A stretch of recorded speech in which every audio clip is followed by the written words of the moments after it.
You can live a public life in the media without social media accounts. Quitting social media is the only way to make a statement against a system in which so many people are trapped. Business follows money, so we who have options have the power and responsibility to make change.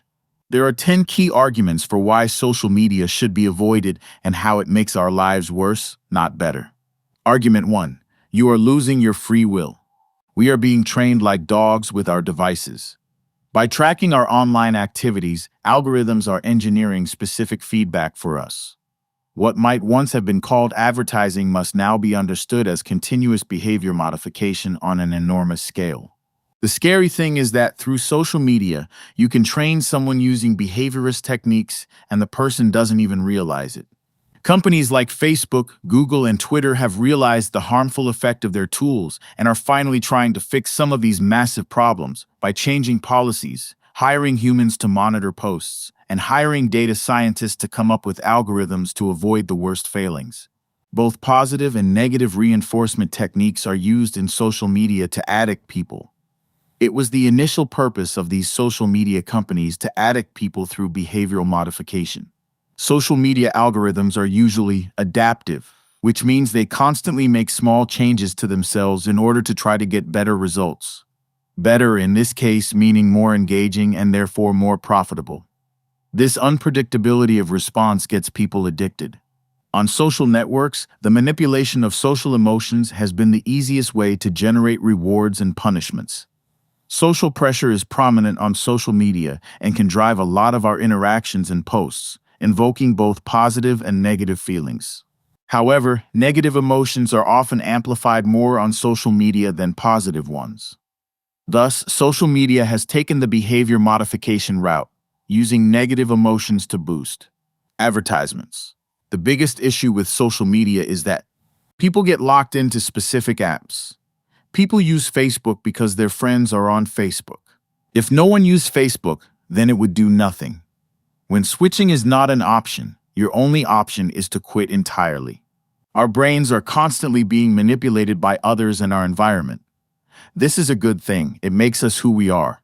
So the problem isn't behavior modification in itself.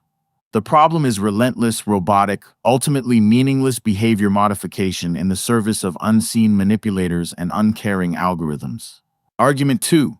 Quitting social media is the most finely targeted way to resist the insanity of our times. The internet, smartphones, and even websites are not the problem. They are tools.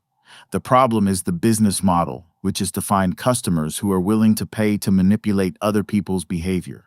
Social media is like paint that contains lead. Before we knew lead was bad, people used lead-based paint. But when we found out it was bad, we stopped using it. Instead of banning paint, we switched to lead-free paint. Smart people should delete their accounts until non-toxic varieties are available. The only available reward on social media is attention. With nothing else to seek but attention, ordinary people tend to become assholes because the biggest assholes get the most attention.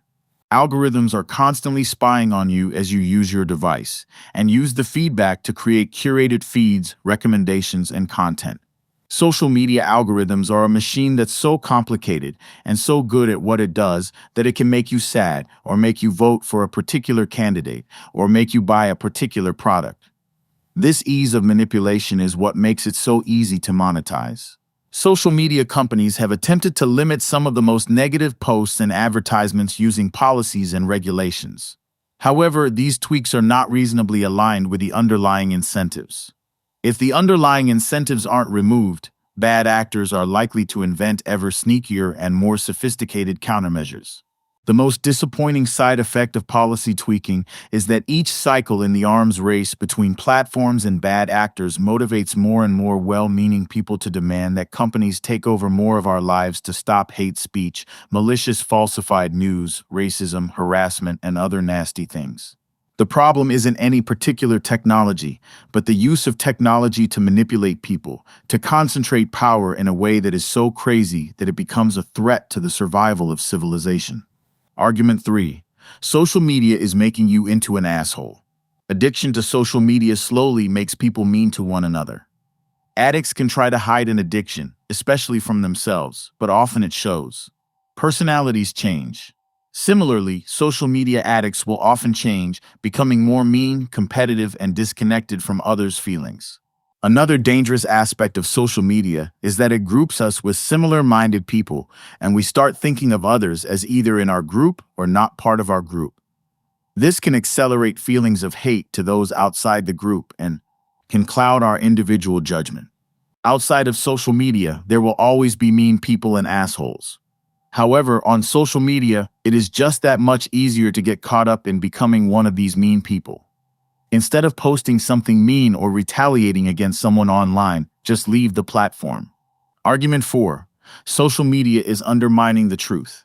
Social media undermines the truth by blinding people in social competitions, manipulating the masses for commercial and economic gain, and allowing fake people to prosper. A lot of our online life is influenced by fake people and bots, created for a specific purpose. Unfortunately, social media is also making you partially fake due to the importance of social perception. The tech companies all battle with fake accounts, but they also benefit from them. While people who work at Twitter might, on an emotional or ethical level, prefer that their platform was bot-free, the bots also amplify the activity and intensity of the service. The mistruths spread on social media have real-life consequences. A good example is the anti-vaccination rhetoric that has spread fake information online and has so many people negatively influenced. Argument 5. Social media is making what you say meaningless. What you say isn't meaningful without context, and on social media, your statements often do not get the appropriate context. Thus, it is easy to misinterpret or lose your message altogether. The context of the reader is replaced by the context of the algorithm.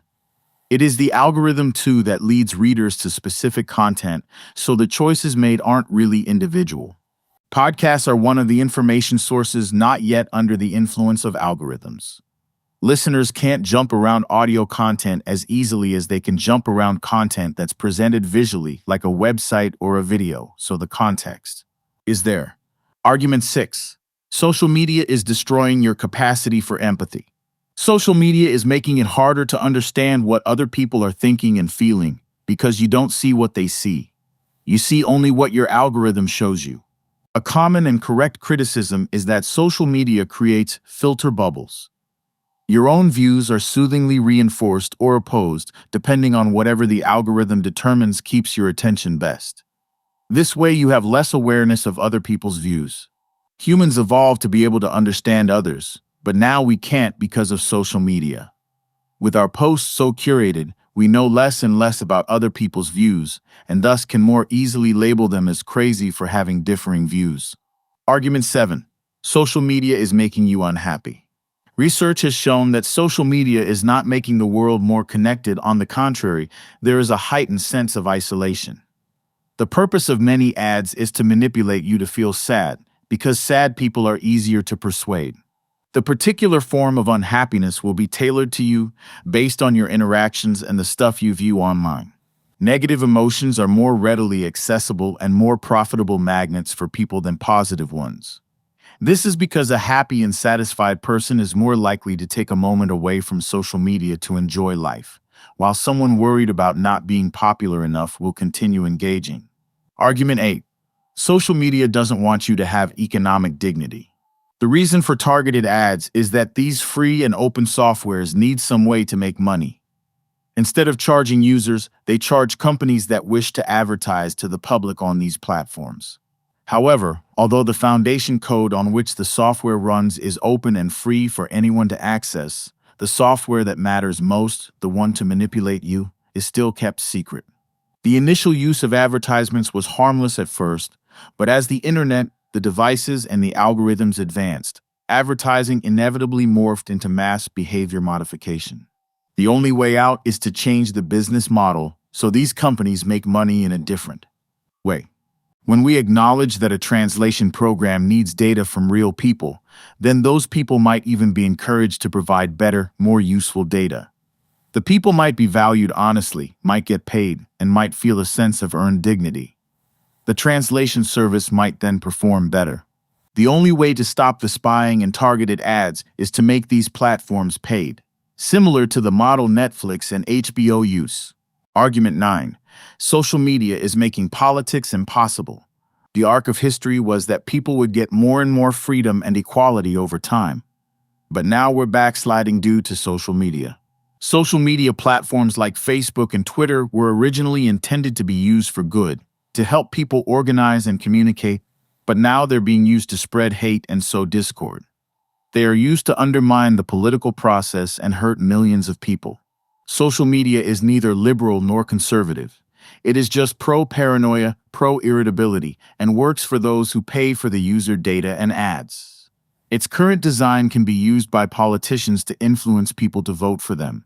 A lot of what goes on at a user-to-user level on social media is wonderful if you look at it while ignoring the bigger picture in which people are being manipulated by it. Argument 10.